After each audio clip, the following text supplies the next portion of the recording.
पे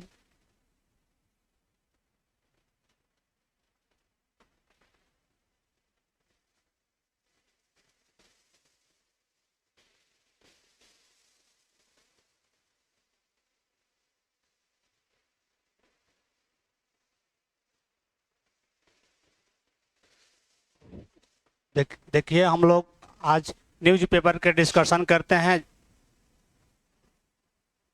भारत में 5 आदमी को आज भारत रत्न दिया दिया गया, जिसमें एम एस स्वामीनाथन जी भी हैं और पीवी नरसिम्हा राव जी हैं और M S Swaminathan, P V Swaminathan और चौधरी चरण सिंह और कर्पूरी ठाकुर तथा लाल कृष्ण अडवाणी जी। ये 5 व्यक्ति हमारे जो भारत के हैं बहुत महान आदमी हैं। जैसे हम एक आज डिस्कशन करते हैं, एक महान जो एस स्वामीनाथन जी है उनके बारे में हम आज डिस्कशन करते हैं। एम स्वामीनाथन जी के बारे में पूरा परिचय लेंगे। एम स्वामीनाथन जी हमारे देश के लिए क्या किए, और ये एक ऐसा व्यक्ति थे जिन्होंने हमारे देश के लिए एक अन्न प्रदान किया, जो आज अन्न हम लोग खाते हैं, इसको हम लोग उन्हीं की देन है कि आज हम लोग भर पेट अन्न खा रहे हैं। आज उन्हीं के बारे में हम लोग परिचय करते हैं। उनका जन्म कब हुआ था, उनकी करियर के बारे में, वे हमारे देश के लिए क्या क्या किए हैं। जैसे एम एस स्वामीनाथन जी, उनका जन्म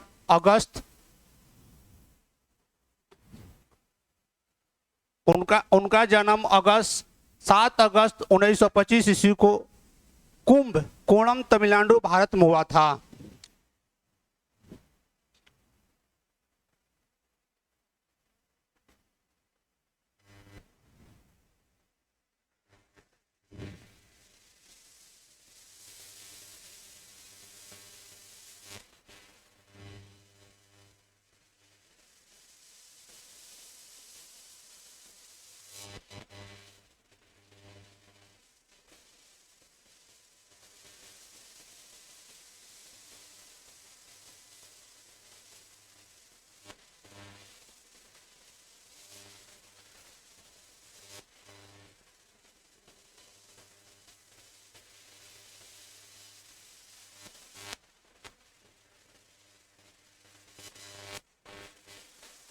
एम एस स्वामीनाथन के बारे में हम लोग जानते हैं।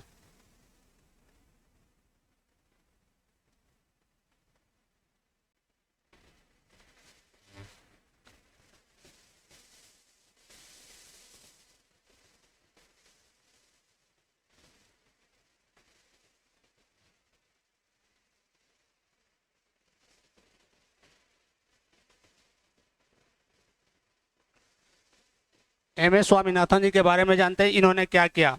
इनका जन्म 7 अगस्त 1925 ईस्वी को हुआ था। 7 अगस्त 1925 ईस्वी को एम एस स्वामीनाथन जी का जन्म हुआ था। ये तमिलनाडु क्षेत्र के थे, हमारे भारत के दक्षिणी क्षेत्र तमिलनाडु क्षेत्र से हैं। तमिलनाडु के एक गांव है जिनका नाम है कुम, वहां उनका जन्म हुआ था, जो महात्मा गांधी की मान्यताओं और भारत के स्वतंत्रता संग्राम से काफी प्रभावित थे। एम एस स्वामीनाथन जी ये अपने शुरुआत में इनका इरादा था कि ये चिकित्सा के क्षेत्र में अपना पेशा अपनाने का था। ये शुरू से चाहते थे कि हम चिकित्सा बने, डॉक्टर बनना चाहते थे एम एस स्वामीनाथन जी। लेकिन 1942-43 में बंगाल में अकाल आने के बाद उन्होंने अपना मन बदल लिया। जब हमारे बंगाल में अकाल आया था तो उस समय एम एस स्वामीनाथन ने अपना इरादा बदल लिया। इनको डॉक्टर बनने का इरादा था। इस भयानक घटना का उन पर गंभीर प्रभाव पड़ा और भारत के कृषि उद्योग को बढ़ाने की उनकी इच्छा जागृत हुई। ये चाह रहे थे कि हम डॉक्टर बने, लेकिन 1942-43 में पश्चिम बंगाल में क्या हुआ कि बहुत भयानक अकाल हुआ, जिससे कारण यह क्या कि अपने इरादा को बदल दिए और ये चाहे कि हम अब कृषि के क्षेत्र में काम करेंगे। इनके परिचय हमारा हो गया। अब करियर के बारे में पढ़ेंगे। इनका करियर क्या है। उन्होंने कृषि अध्ययन और अनुसंधान को आगे बढ़ाया और आनुवंशिकी और प्रजनन में गहनता से कार्य किए। इस विश्वास के साथ की उन्नत फसल किस्मों के किसानों के जीवन पर महत्वपूर्ण प्रभाव पड़ सकता है एवं खाद्य की कमी को दूर करने में मदद मिल सकती है। ये अपने करियर में शुरुआत की कृषि क्षेत्र में तथा उन्होंने भारतीय कृषि अनुसंधान परिषद ICAR के महानिदेशक के रूप में कार्य किया, जहां उन्होंने भारत में कृषि अनुसंधान और शिक्षा को आगे बढ़ाने में महत्वपूर्ण भूमिका निभाई। उन्होंने खाद्य और कृषि संगठन परिषद के स्वतंत्र अध्यक्ष के रूप में भी कार्य किया। MS स्वामीनाथन जी एक ऐसे महान व्यक्ति थे जिन्होंने कृषि संगठन परिषद स्वतंत्र अध्यक्ष के रूप में भी कार्य किया और अंतर्राष्ट्रीय संरक्षण एवं कृषि संगठनों में नेतृत्व कार्यकारी भूमिका निभाई। अब हम इनके योगदान के बारे में पढ़ेंगे। MS स्वामीनाथन जी के क्या योगदान था उसके बारे में हम पढ़ेंगे। ये हरित क्रांति के जनक कहे जाते हैं। MS स्वामीनाथन को हम हरित क्रांति की जन्मदाता कहते हैं एवं इसे अन्नदाता भी हम बोलते हैं। उन्होंने कृषि हरित क्रांति में उनकी महत्वपूर्ण भूमिका के लिए व्यापक रूप से पहचाना गया है। ये ने हरित क्रांति में यंत्र तरह से बीजों का बदल कर इन्होंने अपने क्या किया, किस्म बताया कि ऐसे पौधे रोपिए, एक भूमि में 4-5 किस्म के पौधे रोपिए जिससे भूमि की उर्वरा शक्ति बनी रहेगी। इससे हम लोग का अन्न का कमी नहीं होगा। इससे हमारा देश भरपेट अनाज उत्पन्न कर सकता है, अपने परिवार को खुशहाली रख सकता है। और पहचान दिया जो भारतीय कृषि में एक परिवर्तनकारी चरण था जिसने फसल उत्पादन में उल्लेखनीय वृद्धि की और राष्ट्र के लिए खाद्य सुरक्षा सुनिश्चित की। और इसके बारे में क्या है, अधिक उपज वाले गेहूं और चावल, अधिक उपज वाले गेहूं और चावल के बारे में इन्होंने क्या दिया कि हम कैसे अधिक गेहूं उपजाएंगे, कैसे अधिक चावल उपजाएंगे, उनके बारे में अपने व्याख्याएं की है, काम किए हैं। अधिक उपज वाली गेहूं और चावल की किस्में विशेष रूप से अर्धवामन सेमी ड्वार्फ गेहूं की किस्मों को विकसित करने में स्वामीनाथन के अभूतपूर्व कार्यों ने 1960 एवं 70 के दशक के दौरान भारत में कृषि में क्रांति ला दी। इस परिवर्तन से फसल की पैदावार में उल्लेखनीय वृद्धि हुई, जिससे भारत खाद्य उत्पादन में आत्मनिर्भर हो गया। ये क्या किया कि 1960-70 के दशक में भारत में कृषि में क्रांति ला दी। ऐसा क्रांति लाया कि हमारा देश अनाज पैदा करने में उल्लेखनीय वृद्धि की और आत्मनिर्भर बन गया हमारा देश। और अकाल का खतरा से क्या होगा, हमारा देश टल गया। कृषक वर्गों का कल्याण, स्वामीनाथन ने किसानों के कल्याण हेतु कृषि उपज के लिए उचित मूल्य और धारणीय कृषि पद्धति पर जोर दिया। स्वामीनाथन रिपोर्ट कृषि क्षेत्र में संकट के कारणों का आकलन प्रस्तुत करती है। न्यूनतम सामर्थ्य मूल्य इस रिपोर्ट की सिफारिश में भी से एक है। इसके अनुसार MSP औसत उत्पादन लागत से कम 50% अधिक होना चाहिए।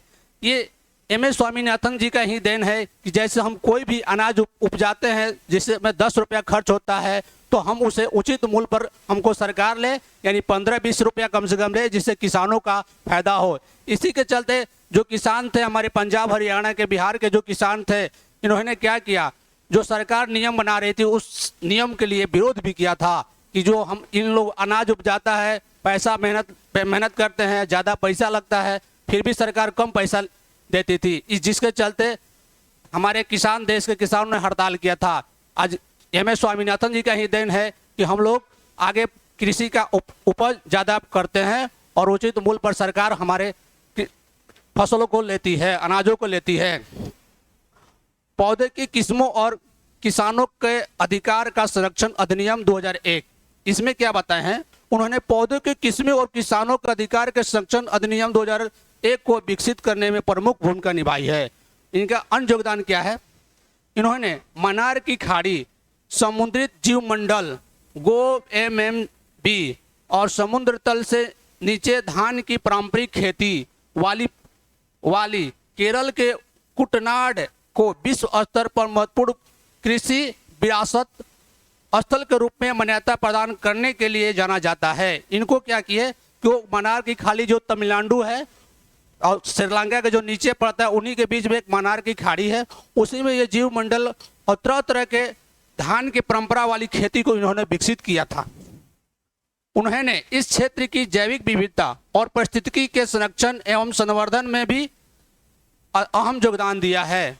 इन्होंने सतत कृषि और ग्रामीण विकास को बढ़ावा देने के लिए वर्ष 1988 में MS स्वामीनाथन रिसर्च फाउंडेशन की स्थापना की।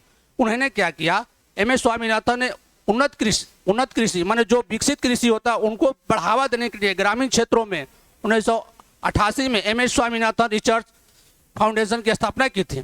और